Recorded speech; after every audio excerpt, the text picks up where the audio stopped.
Greetings to all. Hi, welcome to the Fellowship of the Beard, aka Katazakan. Today we're going to be covering multiple subjects. I would say the first one will probably have to be taking the half and half, the good and the bad, and everything that has two sides to the story. And ultimately, which also speaks of duality. The other is going to be Sagy. Bring it to us. What was going to be the other subject that we were going to talk about? Yeah, I would like to uncover a few things that have to do with Judaism or spirituality, the end of days, everything that pops up recently around the world, and people don't know, is it true, is it false, is it good, is it bad? You see all of this mixed up and very emotional current that is swiping the world in the recent weeks or months, and let's reorder it a bit and looking into the old stories and trying to see how they can help us understand what is happening around us, right? And then we will touch the empowerment part of it to bring us all the possibility or the ability to rise above, right? How does it sound? Yeah, that sounds great. To rise above, to take it, to see it for what it truly is, and to see what we're working with. And Yeah, ultimately, if there's anything that needs fixed, anything that needs to be addressed in right. order to bring it back to a, sane, practical, soothing level that we So can yesterday understand, that we can we work with. we wanted to speak. We said we would speak about empowerment, Right. and I was about to speak about to have the conversation wrapped around it, but then something caught my eye just a couple of hours ago. Somebody posted on Facebook that apparently there are riots or something like a pogrom happening on the West Bank. You know that there were a couple of shootings recently. I don't know if you heard about it. Especially very sad story, a woman that was on her way to labor, to the hospital to deliver, in labor, on her way to deliver in the hospital, she was shot in the car. She died. I don't know what happened to the baby. I think it survived. That is one of those stories that really shake you, that you really, it caught people left field, off guard, because it's like absolute chaotic, right? It has nothing to do with political situation, nothing to do with religion, nothing to do with making a statement. This is absolutely Wild West, right? And this happened where? This happened in recently here in Israel, in one of those villages that are adjacent to the West Bank. Um, in a, I don't know the entire story, but then apparently, and there was another shooting, I think happened just yesterday, and then apparently a few of those Israeli Jewish villages took the law into the hand and riot the village from which this terrorist came out of and did the terror attack, and apparently nobody stops them. This is the story that I was just informed of through social media.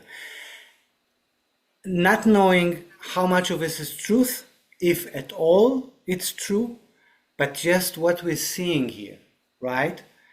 That things are getting completely out of hand. That there is no law, there is no justice, there is no order. None to the left, none to the right. None from the Palestinian authorities, and apparently a degrading order from the Israeli authority.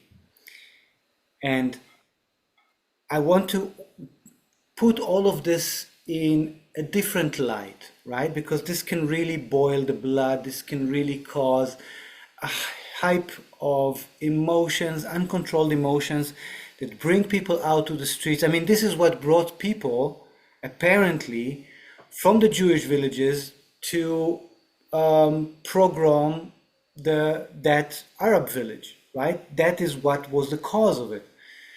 But the Jewish or the Israelite bloodline and Torah, right, our truth, our light, is actually telling us to do the opposite. Also, Jesus is talking about that, right? This is showing the other cheek. This is ve'ahavta le'reacha kamocha. This means love your neighbor to your next as you will do to yourself, or don't do to the other person what you don't want to be done to you. Now, logically, we can understand everything that is happening. The West Bank, in what happens in Gaza, this never-ending conflict. We can understand both sides. And apparently there are people who understand this side and people who understand that side. But what we are called to is to understand both sides and to make a stop, make sure that this hideous, never-ending bloodshed stops. And it is through understanding both sides, not through rejecting both sides, but through accepting both sides. Now this takes me to the very origin of where we all come from, the story of Adam and Eve in the Garden of Eden. And the story takes us or tells us about Etz Hadat Tov V'Ra, right? Tree of knowledge, good and bad. Sorry, say it again? Tree of knowledge, good and bad. Yeah, so this is the translation that you as a Hebrew speaker will do. I don't know if this is the King James translation, but it doesn't matter. We want to focus on the meaning of it as it was written. Good, the tree of knowledge, good and bad, or the tree of knowing good and bad, right? Oh. Now, one of the key elements here is good and bad. Not good or bad, not good, comma, bad, or good, dash, bad. It's good and bad. What it tells us is that good and bad come together. That knowledge comes with good and bad, with what we see here with me, the dark side and the bright side, the illuminated side and the side which is still in the dark. Now in Hebrew, Ra, which is translated to bad, Ra is the flipping of the word Er. If you take the same letters of Er, you get Ra. And Er means enlightened or awoken, right? The one that, what happens when we awaken? We open up our eyes and we literally receive the light. So the Ra, the bad, is the one that doesn't see the light. That's it. This is what we need to remember. That we have a part of us, even people, but definitely each of us has this side in it, that doesn't see the whole story, that doesn't see the light, and there is the part of it that sees the light. And every situation comes with both angles, both sides to the same story, both sides to the same coin. You cannot differentiate it, right? If you take a coin, you cannot ignore the fact that it has another side, right? Yeah. There's two sides to everything. There's essentially two sides to everything. Always needs to be taken under consideration. And it's unfortunate, but that a lot of times it is very easy to forget. Right. So this is where we need to be. If we are, situating ourselves on a two-dimensional plane, then we are bound to be in one side or the other. I'm either Jewish or Muslim. I'm either Israeli or Palestinian.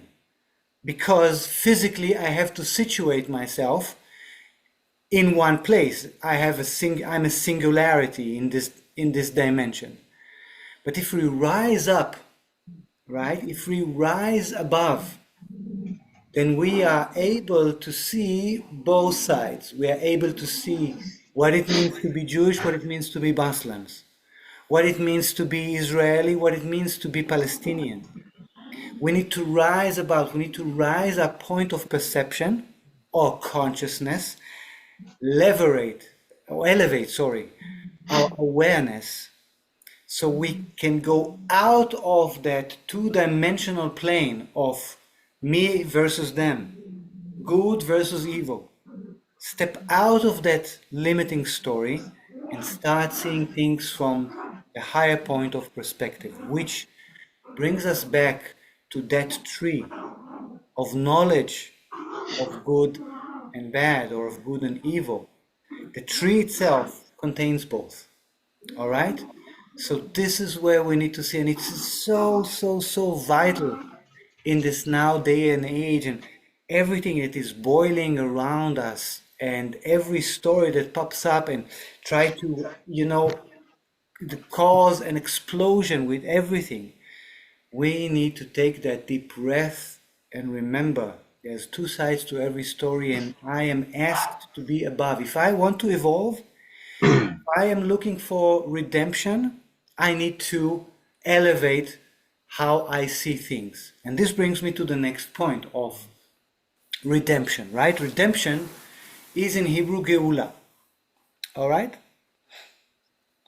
In Geula, feel free to interrupt my monologue at any time. I'm talking a lot. But Geula, if we are looking in a Kabbalistic way of these times, now we are in Sefirat HaOmer, the counting of the Omer, as you know. We just had Lag BaOmer, which literally means the 33rd of the Omer. We are counting 7 weeks from the redemption day in Pesach, where we were liberated from Egypt. And again, whoever saw my videos on Egypt and on Passover knows this. If not, you're welcome to check it out. This is the story of redemption, is something that is constantly happening to us, not only as the Israelites, right? It's happening all across the world, constantly redeeming myself, constantly liberating myself, stepping out of attachment, stepping out of places where I am bound to something external. Somebody tells me how to do things, when to do things, and why should I do things. This is liberation. It almost seems like slavery is a lot more than just being in chains or, just being a slave by definition, but it's a much deeper, has a much deeper meaning, and something that can be found in, should I say, throughout almost everything that we do every day, and is something that will take us time to realize that we are slaves to whatever that is. There are many elements that keep us from being free. Right. And any addiction is a sort of a slavery, right? Somebody is addicted to cigarettes, he is a slave to smoking, Somebody is addicted to sex, he is enslaved to that. Somebody is addicted to love or relationship, he will be enslaved to his partner. Somebody is addicted to money, he will be enslaved to work, right? So it has a different face to it in a modern world. But do tell me, what is the difference if I am enslaved in Egypt and I have to labor somebody and build somebody else's cities, like the Hebrews were, or if I'm enslaved in a cubicle in a high-tech company where I'm building somebody else's fortune, right? There is no difference, because you essentially are responsible for building somebody else's empire. Exactly. In one way or another. As long as I don't have free say in that, as long as I feel that I have to attend that my my survival depends on that, I'm enslaved to it. So this is happening in the nowadays and age. Now, in the Sefirat HaOmer, we are counting 7 weeks from being liberated from Egypt. Now, Egypt has really been like the epiphyse or the highest level of enslavement, right?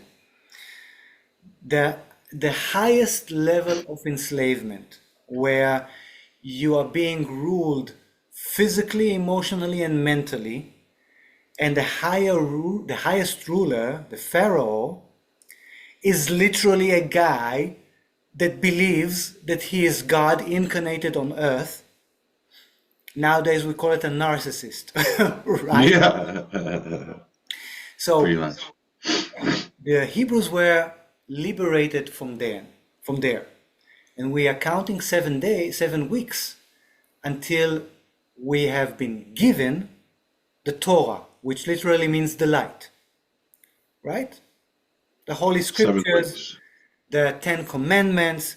God has revealed itself to Moses and to the people on Mount Sinai, and he has literally asked the people, are you willing to receive this? Are you willing to follow a new path? And the people said, yes, we are. We're ready. Yeah, we want that. So we have 7 weeks from the physical liberation to the spiritual liberation that happened on Mount Sinai, right? These 7 weeks are the Sefirat HaOmer, the counting of the Omer. Now, in the Kabbalistic way of looking at things, we have the 7 lower Sefirot, which mean the 7 lower worlds, you could call it, or dimensions, that are according to the 7 days of the week, and each one of them is also according to every week.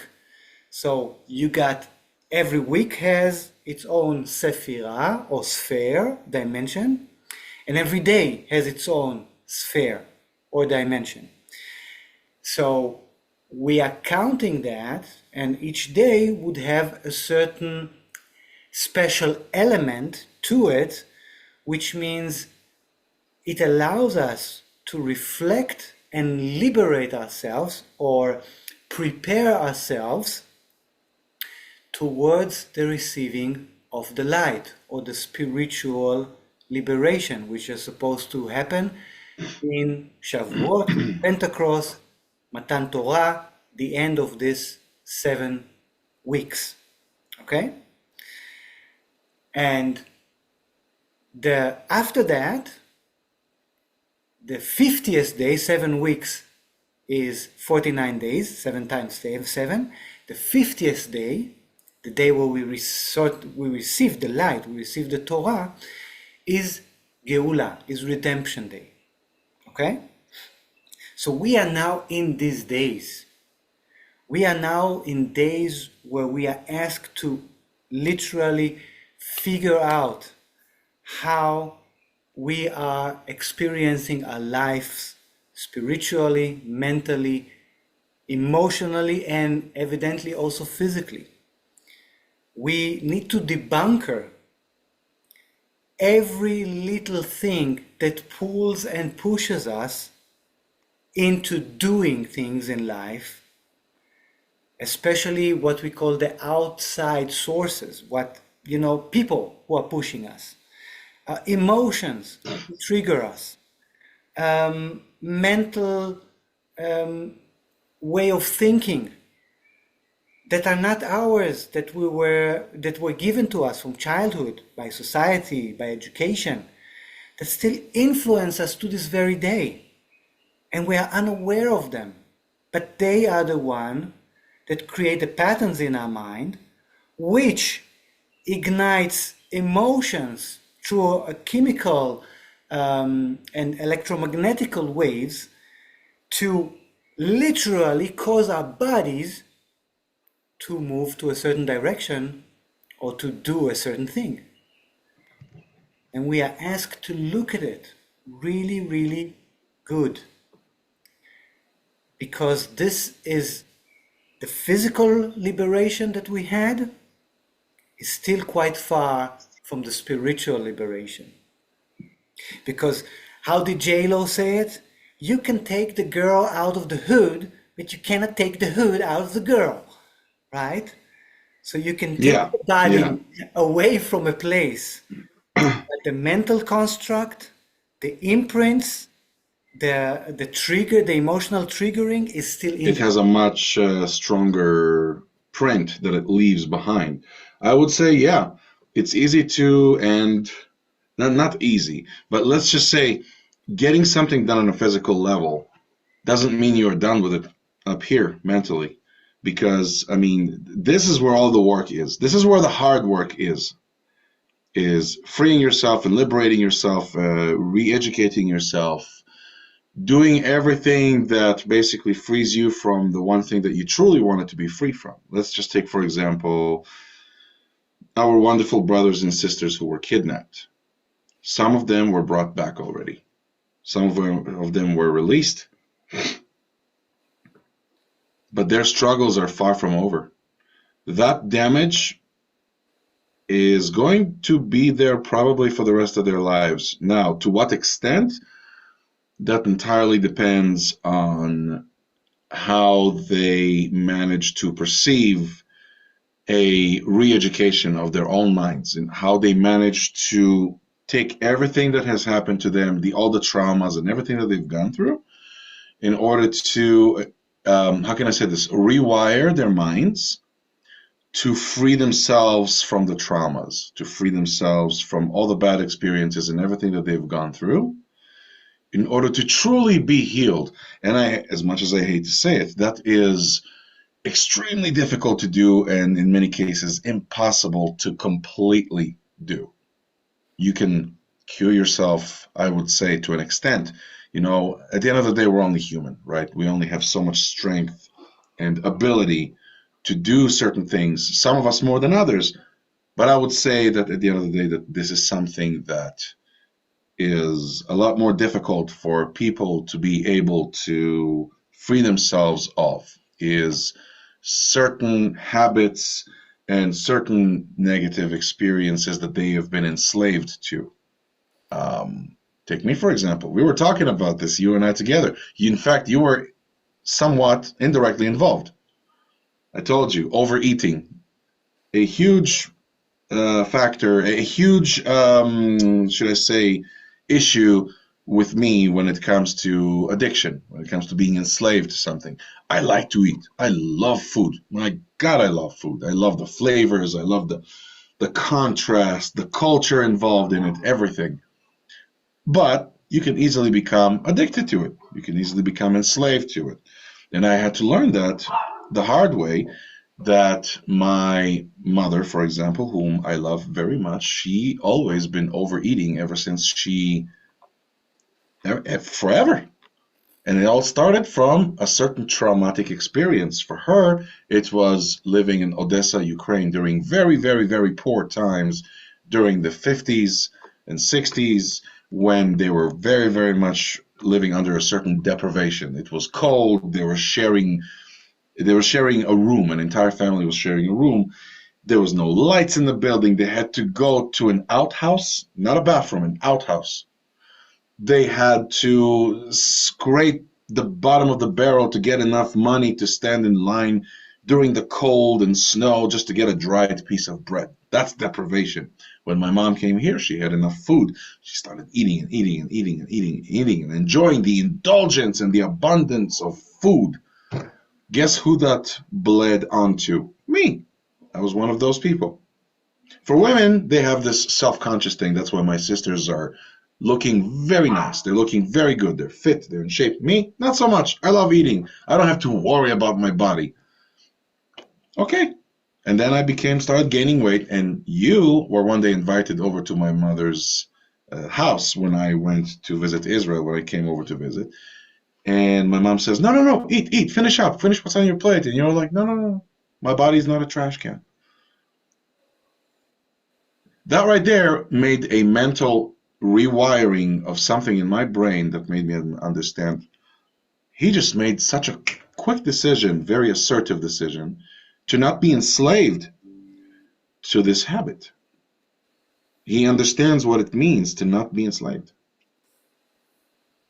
So that's kind of the point that I was trying to explain. Yeah. So yeah, take it. This takes me directly to self-empowerment, right? Because you need to have that willpower to be able to say, I had enough, right? And not to succumb to, oh, I want to, please my host, so I'll eat more. No, I had enough. Being able to assert that and to say that needs practice, needs self-awareness, needs self-control, and Discipline. needs self-empowerment. And this is where we come to when we speak about new humanity, or when we speak about, okay, where are we going to with all of this commotion around the world and governments trying to control us, and apparently they are not really having in their the best needs of their people, right? There are higher agendas over there, and they have made their mind already years ago about what's going on, not really listening to the average man like you and me. So we need to reclaim our power. We need to say enough is enough, and humanity needs to stand together and decide what is continuing with us to our next evolutionary step as humanity and what's not. So when somebody takes the side of Hamas, or when somebody takes the side of the right-wing Israeli government, for me it's ridiculous, because you need to say no, enough for terror, enough terror. It doesn't matter if it's legit, if I can understand it logically, it doesn't matter. Enough terror. Terror cannot move with us to the next evolutionary stage. That's it. Nothing like Hamas did on October 7, and nothing like is happening right now on the West Bank, if this is what is happening, right? No to excessive power. Absolutely no. No, it cannot continue like this. And it's ridiculous that 59 people will still be hostages, I don't know, almost 600 days Almost 600 days, in yeah. captivity. That is ridiculous in nowadays of age. And you cannot stand to the side of Palestinian or Hamas and accept that. And you cannot also stand with Israel and accept total devastation of Gaza. It's also not allowed. You have to put a limit and to understand, I need to be the one say no more, no more. Now, this is a fine line, and I'm not saying this should stop or that should stop, because apparently we are trying to get there. But each and every one of us needs to decide this by him and herself. I am not participating in this charade. I am not situating myself in this linear line, either left or right, either here or there. No, I'm choosing the higher point of perception, the higher plane of consciousness. I choose to see both sides, understand both sides, not play to this end game of both sides and say things have to look differently, and it starts with me. This is self-empowerment. It starts here, right? It starts with me. It starts with me. It starts with claiming my own power back, my sovereignty. What does sovereignty mean? It means I am responsible for myself. I'm responsible for what's happening on my world, and I understand my limitation and my boundaries. What doesn't belong to me and what does belong to me. And this needs, or it asks for a mental, intimate conversation between me and myself. What are my limits? What are my boundaries? What do I accept in my world? Why do I say no to? And then I have to be the standard of that, right? If I say no to something, I have to be the one enforcing that. Not only on the outside, but also inwardly. If I say no to terrorism, I have to stop myself from being a terrorist or a tyrant or exhibiting narcissistic behaviors. I have to conquer my own self. First of all, before I go out and conquer anybody else, I have to conquer myself. This is self-empowerment. It starts with me. I realize that I have the power. Nobody else can give it to me. Nobody else can take it from me unless I give it to somebody else.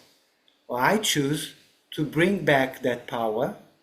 I choose to claim back sovereignty over my own dominion and to say, over this, I decide. Much like I decided at your mother's place, I decide how much I'm going to put inside my body. It's my body. I'm deciding. I'm the sovereign authority over my emotions. So I'm going to decide what triggers are going to, push me or move me here and there, and how I am going to react. I decide, not you decide. I decide that. I decide what mental construct do I choose to believe in. Not you telling me it should be like this or it should be like that. I'm going to take this within and ask myself, does this apply to me? Do I find the truth in it? Can I resonate with that? Only then I will follow certain guidelines and rules. I'm not going to just accept them. I'm going to reflect on them. I'm going to ask myself, does this reflect my inner compass? Does this reflect the light or the Torah that I believe in? If I don't understand it, then I'm going to dig deeper, trying to make sense of it. But I'm not just going to follow things without truly understanding, do they apply to me? Is it really my inner compass? No, I mean, I agree with you 100%. And sometimes the answer to all of these questions, like, which side to pick, which side to choose, to us, a lot of times, I mean, and this is probably one of the hardest challenges, is to snap out of the illusion that you know which side you've already chosen. A lot of these things were chosen for you by default since a very, very young age. It is the hardest challenge to convince yourself that no, you're going to stop supporting one side. That the best, personally, I do understand what you're saying, and I personally believe that you're absolutely right. You have to self-reflect. You have to look inside and say, what is it that truly resonates with me? What speaks to me? What is it that truly seems to me as right or wrong? And I think that if you've had the power to do that, if you've had the power to self-reflect and come to a very neutral conclusion, I think that you have already managed to accomplish the hardest task there is, which is self-judgment, and eventually coming to some form of neutral decision about your opinion, becoming very neutral, becoming very observant. And not only that, but I think by doing that, the person has also given themselves the ability to see the bigger picture and how to teach other people, just like you are doing right now. You're teaching myself, as well as other people who are watching this, about being able to be assertive over your own body and your own thoughts and your own, just making up your own decisions, and not being enslaved to any one political side. Because realistically, that is how extremism is made, of any side. I think any kind of radicalism of any kind. What is radicalism? Radicalism is not something that someone does to themselves and that's where it ends. No. Radicalism is when one person sees it in a certain way, they have a certain amount of power to their advantage, and then a certain amount of, whether if it's money or good charisma, and they get people to follow them to do all kinds of crazy things. And at that point, once you are a follower, you are no longer a master of yourself. True said, my friend. And when you're no longer a master of yourself, that's it. You're creating a division between the people. When you're creating a division between the people, I guess at that point, it doesn't matter who starts it, really. The division was already there. The damage was done long before somebody started the fight, long before somebody threw the first stone. So I guess the next stage of evolution is something that needs to be carefully taught. And it is not without sacrifice, in my opinion. It is not without putting a lot of elbow grease into it. And elbow grease, for some of those who don't know what that means, it means putting the hard work, a lot of hard work into teaching people how to be self-reliant, self-sufficient, and understanding how to not be enslaved by any external means. Hell, not even enslaved by any internal means. True. You So know, let's being, let's give our audience something that they can work with. yeah, And I would like to give a certain questions for self-reflection and to embody self-empowerment. Before that, I would like to invite people to the Teshar community, a community of like-minded people that I created online, digital community, for studying together, learning together, and really taking ourselves to the next evolutionary stage of humanity, unity, connection to our ancestors, decoding the information that we have in our blood, and taking that beyond the current story and creating a new one. So the link for that will be in the description box. There are two of these communities, one in Hebrew and one in English, which is an international community. You guys are more than welcome to join. It's for free. So self-empowerment, how do I take it practically, right, to the next stage? I see many people are on this side or the next side, right? They're here and there. So I want to remind them, if you feel that you are siding one side of the story, it means that you have attachment to one of these sides. Now, if you want to elevate yourself, you have to start with yourself, not with what's happening out there. So let's say that you are pro-Palestinian, okay? And that you don't like what is happening in Gaza right now, this extreme military force that is happening over there. Ask yourself, why are you siding with that? Because you understand that this is also attached to the radicalism and extremism of Hamas, right?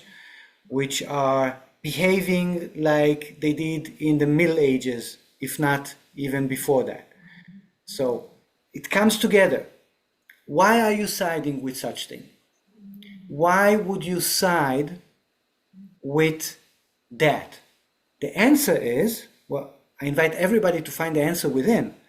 But what I believe is that, you know, people have been oppressed so long, and there's a global awakening, and people understand, oh, I'm being controlled. So they look at this bigger power, and they don't want this bigger power to exploit the smaller and apparently the victim power, or the victim side, right? The lesser power. This is how they see the game between Israel and Palestine, right? Palestine is small, is being, it's almost powerless, and Israel is this big military force. So this is the connection that people make. It's not about Israel per se. It's about, I have enough with excessive force, with somebody else coming into my territory and telling me what to do.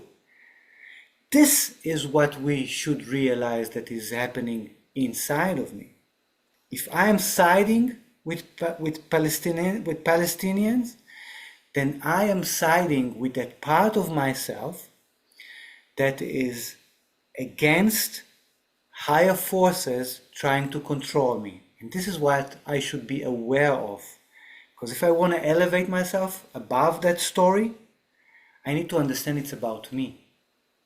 It's not about Palestine versus Israel. If it triggers me, then it's about me. Why is it about me? Because there is still an outside force that I believe controls me, that tells me what to do, that play games with my sovereignty, or that determines if I survive or if not, how much money I will have in my bank, how much work do I have to give in a week. I believe there's an outside force that controls that, and I want to break that cycle. But it's not about Israel-Palestine. This is just a mirror to you. So ask yourself, what is your personal story in it? And reflect to your personal story. This is your only way out of it. It's not about waving the Israeli flag or waving the Palestinian flag or shouting in the street. It's not about that. It's about what's going on within yourself. And this is where the only place where you have true power is over yourself. All right? It's definitely as simple as it may seem. It's definitely a lot to think about. And like everything, it's a process in order to rewire your own mind, to understand the inner workings of your own mind in order to get to that next level of self-empowerment, self-elevation, spiritual elevation, a certain mental understanding, something that is beyond. So it's definitely a lot to think about. But these, I think personally, that they are very powerful tools. Now, there's a lot of people out there who may agree, disagree. It's just going to be like a whole bunch of back and forth situation that kind of is the very recipe and the formula to just endlessness in this entire situation. Right. It just creates an endless argument. It creates an endless fight, an endless battle, an endless this, and that. But I do believe, I guess, look, realistically, anyone who's pro-Palestinian will always be pro-Palestinian. Anyone who's pro-Israel is always going to be pro-Israel. Okay? I'm not going to start putting my opinion out there for the masses and in order for them to try, just to piss people off. It's just not what I want to do. And why? Because I'm tired. I am tired, genuinely, mentally tired from it. It's probably one of the most, I would say we've had the I don't even know how many years it's been, two plus years of complete exhaustion to the brain. But if we are to truly be free, I do think that it all has to start from within. It all has to start from right here, and it just has to start with elevating yourself. It has to start with going above and beyond anything and everything that restricts you from just being above the chaos, from going into that next stage of human evolution. Right. Because that is ultimately what our goal is, right? That is true peace. It's a certain understanding, and it should never be pretentious. It should be pure, 100% pure, without changing who you are completely. It doesn't mean you have to change who you are as a personality. If you're a little feisty, be feisty. If you're a peaceful person and love peace, be a peaceful person. Love the peace, love all that.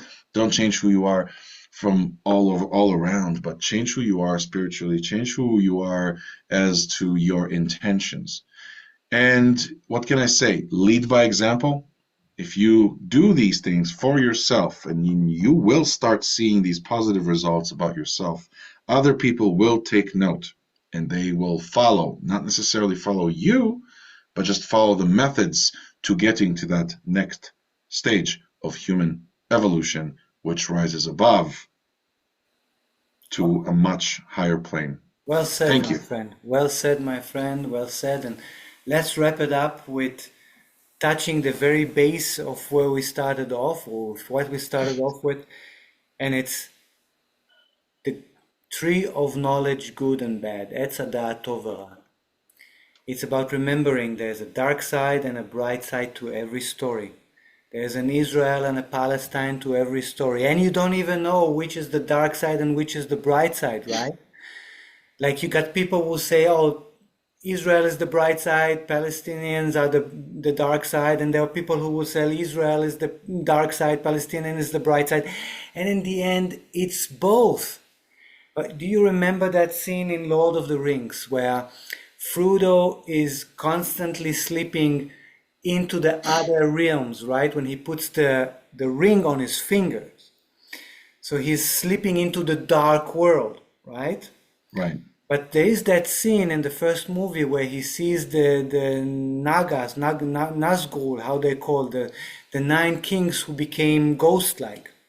And when he is they are black, right? They are riding the horses, they are chasing him, and they are black figures. Yeah, the Black But when Riders. he is moving, when he is transitioning to their world, putting the ring on, suddenly he is black and they are white. So this is to show us that flip side to every story. You go in from this, you look at it that way. You'll go in from the other side, you will look at it a different way. It's the yin and yang.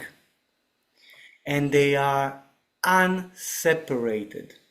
So it's time for us to see it exactly as it is, inseparable, to embrace it as it is, and to say, I am not playing that game anymore.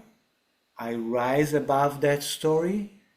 I coincide and collaborate with like-minded, and we are going to write a new story. Join me for the Teshar community. The link is in the description box. Thank you so much, my friend. This is from my point, my side. Please wrap it up for all of us. Thank you so much. Yeah, I really do appreciate it. This was extremely informative for the soul, I would like to say. Thank you very much for all of this. This is definitely a lot of positive ammunition to look over and think about and use in the future, just to better improve, I think, who we really are and everything that we've been going through. And if you did like what you've heard, and everything that was spoken about in this particular video podcast, by all means, please feel free to share, like, subscribe. We're here for you. Feel free to leave a comment below. We will answer it. We will talk to you. We will communicate. Feel free to forward this to as many people as you can. Please let us share the positive message far and wide, and without any boundaries. We love you all. Thank you very much for tuning in, and stick around for next week's episode. Thank you.